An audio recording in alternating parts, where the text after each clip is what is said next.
அனைவருக்கும் வணக்கம். நான் தினேஷ். நம்ம பார்த்தீங்கன்னா நம்ம சேனலில் பஞ்சபூதத்தின் அடிப்படையில் கிரிக்கெட் ப்ரெடிக்ஷன் பார்க்குறோம். அந்த வகையில் நம்ம லாஸ்ட்டாக பார்த்த மேட்ச் வந்து நியூசிலாந்து வர்சஸ் பப்புவா நியூகினியா. அதில் பப்புவா நியூகினியா வின் பண்ண சொல்லியிருந்தால் அது ஆக்சுவலாக தோத்துடுச்சு. நம்ம ப்ரெடிக்ஷன் ஃபெயிலியர் ஆகிடுச்சு லாஸ்ட் ப்ரெடிக்ஷன். அப்புறம் நாளைக்கு 20 ஜூன் 2024 இதில் யாராவது மோத போகிறாங்கன்னா T20 வேர்ல்டு கப் மேட்ச்சு. இதில் யாராவது மோத போகிறாங்கன்னா ஆப்கானிஸ்தான் வர்சஸ் இந்தியா.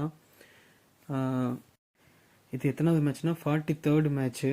இது எங்கே நடக்குதுன்னா Thursday 20 June 2024 Kensington Oval Bridgetown Barbados West Indies நடக்குது.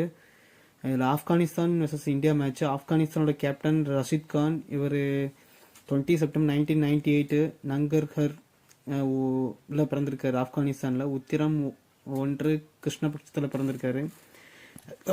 அதுக்கப்புறம் இந்தியாவோட கேப்டன் ரோஹித் சர்மா. இவர் 30 ஏப்ரல் 1987 நாக்பூர் மகாராஷ்டிராவில் ரோஹி நட்சத்திரம் 1ஆம் பாதம் சுக்லபக்ஷத்தில் பிறந்திருக்காரு. இதில் நம்ம பஞ்சபூதத்தின் அடிப்படையில் நாளைக்கு யார் வின் பண்ண போகிறாங்கன்னா ஆப்கானிஸ்தான் தான் வருது. இது எந்த வகையில் என்னன்னு தெரில. ஆனால் என்னோடய ப்ரெடிக்ஷன் வந்து நாளைக்கு வின்னர் இஸ் ஆப்கானிஸ்தான். இந்த ப்ரெடிக்ஷன் வெற்றி பெறக்கூடாதுன்னு நானும் கடவுளை வேண்டிக்கிறேன். மேலும் தகவலுக்கு நம்ம சேனலை ஃபாலோ பண்ணுங்கள். தேங்க்ஸ்.